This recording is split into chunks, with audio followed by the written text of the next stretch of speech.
কেউ যদি এই দুই নাম নিয়ে আল্লাহর কাছে দোয়া করে, আল্লাহ তাআলা সাথে সাথে তার দোয়া কবুল করে।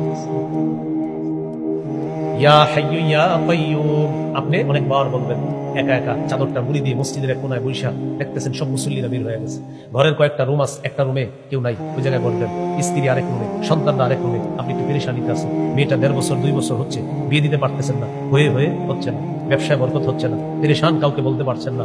একা একা চাদরটা মুড়ি দিয়ে লম্বা সময় বলেন ইয়া হাইয়্যু ইয়া কাইয়্যুম। অনেকক্ষণ বলতে বলতে বলবেন, আল্লাহ আমি একজন বাঙালি মুসলমান, ও চিরঞ্জীব রব, ও চির প্রতিষ্ঠিত রব। আল্লাহ আপনার নবী বলছে এই দুই নাম নিয়ে দোয়া করলে আপনি দোয়া কবুল করেন। আল্লাহ আমি তো পেরেশানিতে আছি 2 বছর, মাওলা এখানে আমি আর তুমি ছাড়া কেউ নাই, আমার স্ত্রী ঘুমায়, আমার সন্তানরা ঘুমায়, আল্লাহ আপনি আছেন, আমি আছি, আর কেউ নাই, মাহমুদ মেহেরবানি করে আমার এই পেরেশানি আপনি দূর করে দিন। এইভাবে আপনি কয়দিন বলছেন? শুধু আলেমদের কাছে গিয়ে বলে হুজুর হচ্ছে না তো না, আপনি এইভাবে আল্লাহরে কয়দিন বলছেন? আল হাইয়ুল কাইয়্যুম, যিনি চিরঞ্জীব, যিনি চির প্রতিষ্ঠিত। দেখেন চিরঞ্জীব মানে যাকে মৃত্যু স্পর্শ করে নাই, করতে পারে না, করবে না, তিনি হলেন আল্লাহ।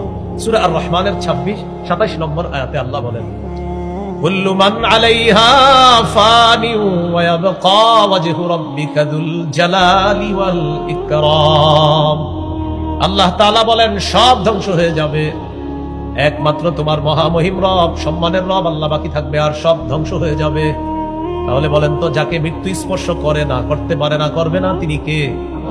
বলেন তাকে হাই বলা হয়, আল হাই। তাকে কি বলা হয়? আল হাই, তিনি চিরঞ্জীব। এরপরে আল্লাহ বলেন আল কাইয়্যুম, তিনি চির প্রতিষ্ঠিত। আসমানের দিকে আজকে তাকাইবেন, এইখান থেকে যাওয়ার পরে দেখবেন আসমান দাঁড়িয়ে আছে, প্রতিষ্ঠিত আছে। জমিনের দিকে তাকাইবেন, দেখবেন জমিন প্রতিষ্ঠিত আছে। প্রশ্ন করবেন আসমানরা প্রতিষ্ঠিত আছে কিভাবে? আল্লাহ সূরা রুমের 25 নম্বর আয়াতে জবাব দিয়ে দেয় وَمِنْ آيَاتِهِ أَن تَقُومَ السَّمَاءُ وَالْأَرْضُ بِأَمْرِهِ। আল্লাহ তাআলা বলেন আল্লাহ নিদর্শনাবলীর মধ্যে এটা একটা নিদর্শন, আসমান প্রতিষ্ঠিত আছে আল্লাহর হুকুমে, সুবহানাল্লাহ। জমিন প্রতিষ্ঠিত আছে আল্লাহর হুকুমে। আল্লাহ তাআলা বলেন আসমান কেন এইভাবে রাখলাম? ওয়াজআলনাস সামাআ সাকফাম মাহফুজা, আমি তোমাদেরকে সুরক্ষা দেওয়ার জন্য এই আসমান ছাদ হিসাবে রেখে দিলাম।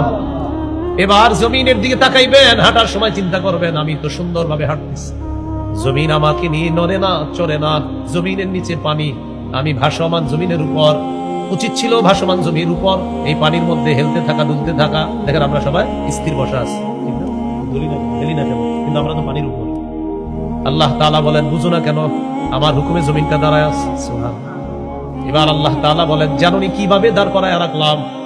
ওয়াজআলনাল জিবালা আওতাদা, মজবুত পাহাড়কে পেরেক হিসাবে জমিনে বসায়া দিয়া জমিনের নড়াচড়া বন্ধ করে এই জমিন তোমাদের বসবাসের উপযোগী করে দিলাম। তাহলে বলেন আসমান প্রতিষ্ঠিত কার হুকুমে?